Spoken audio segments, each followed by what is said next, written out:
Hi, everyone. Welcome to the Mindful Equestrian. I hope you're having a great day. I am for sure. I'm kind of relaxed and enjoying the day and nature, and that's always something I really love is nature. And I was sitting and thinking about what brings about riders and fears and how riders can really have many different types of fears. Actually, whether it's in riding or a lot of things in life, because really what we do in our riding is also mirrored in other areas of our lives. And so with riding, one of the fears people initially think about is it's physical fear, which is true and is valid and can be managed and handled a lot of the same way as in other fears. But physical fear itself is not the only kind of fear riders or people in life generally have.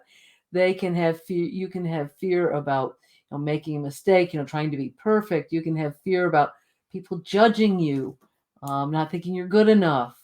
Fear about losing control of a situation.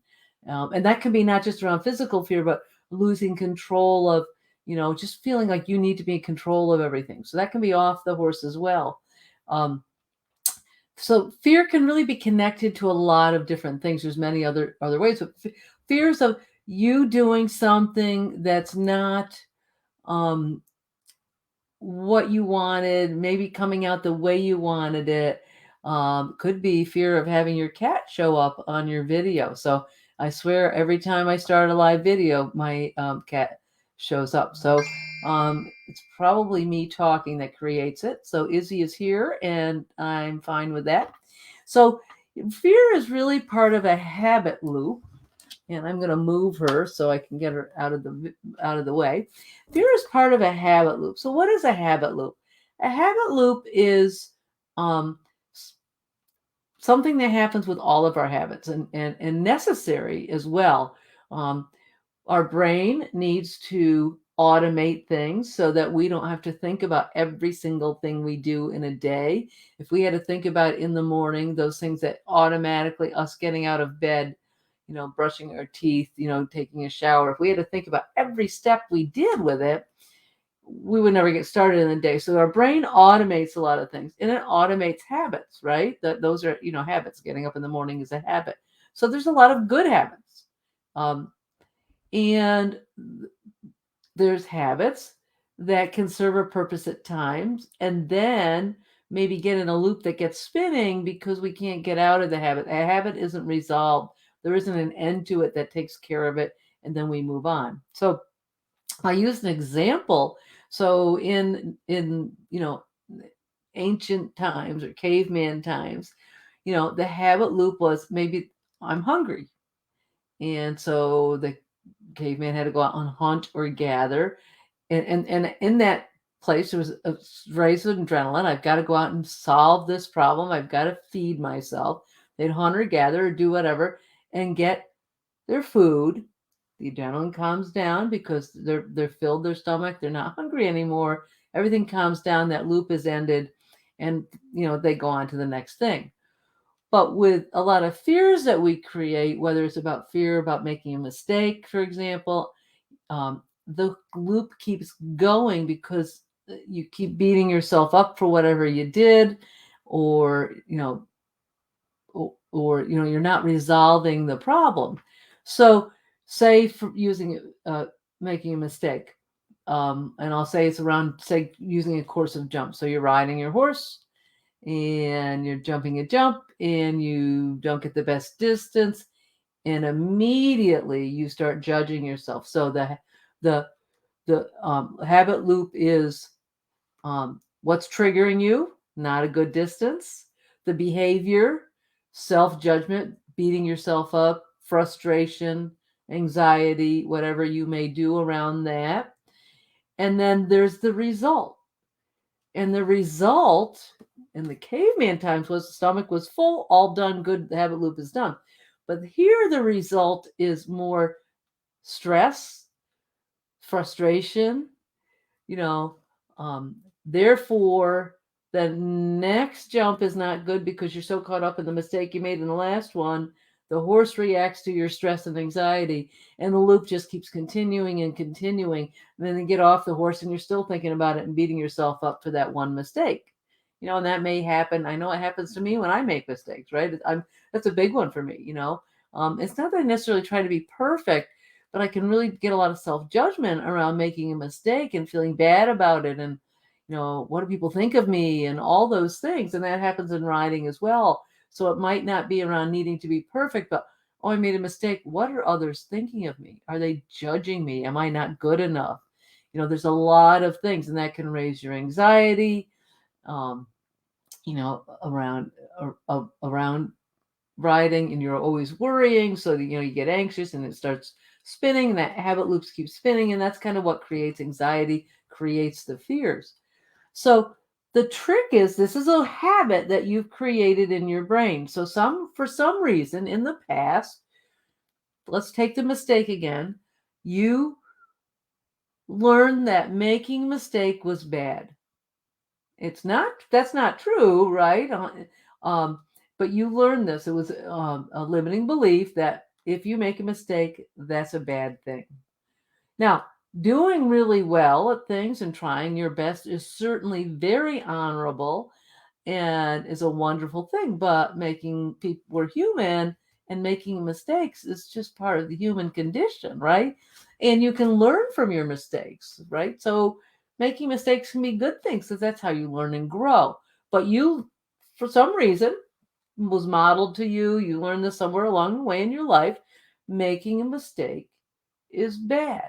And you don't even need to dig back into where that all happened. Just go, oh, I see now that I always think when I make a mistake, my immediate behavior is, getting upset about it because I think it's bad. It's a belief, right? So the belief, the behavior is it's bad. I start beating myself up. So there really are no reason to really beat yourself up about this, because it's just something your brain has done. You've taught your brain, this is what's normal for me. Being perfect, you've told your brain, is the safe place to be. Mistakes are the bad place to be. The brain is just automating whatever you're telling it. It's automated over time. This is the safe place. So the brain tries to keep you safe. That's what it does. So when you make a mistake, the brain automatically goes into automatic pilot, because you've taught it that over time. It doesn't need to, just like when you get up in the morning, think about it. It's just boom, automatic. Your conscious brain isn't even thinking about it, and you're starting down that path of that spiral. So there's no need to judge yourself around that. You're just doing what you've told your brain's kind of been told to do. And the great thing is, the brain can be rewired. So it takes some time and awareness to change that habit loop. And I highly, highly, highly recommend Dr. Judson Brewer. And looking into, he has a TED Talk, and he's written a couple of books. One is Unwinding Anxiety, great stuff around fear of riding and things. He has some apps you can use. Highly recommend him to understand this better, and to help you if you have a lot of fear and anxiety. And then, so understanding you can change the loop. So he talks about, the awareness around noticing it is the first step, the first gear. Oh, I see that, I get upset when I make a mistake, and it's just awareness, no judgment, no anything, just noting the habit, noting the result, noting what happens. Second gear is kind of noting what you get out of it. So maybe continued mistakes because you're so caught up in it that you're stressed out, and your horse is stressed and you keep making mistakes. Maybe it's, just general anxiety and frustration and fear, nervousness, whatever it may create. You recognize that. And then the third gear is going, well, what would be a better offer? So it would be, say for the mistake thing, I made a mistake at a jump. Could I look at that as an opportunity to learn? Let me try that. Oh, that feels a whole lot better. when I make a mistake and I go, what can I learn from this? Either when you're done with your ride, maybe you stop and think about, I made a mistake there and there. What can I learn from it? Or within the ride going, jump this jump. Don't have enough canter or whatever happened.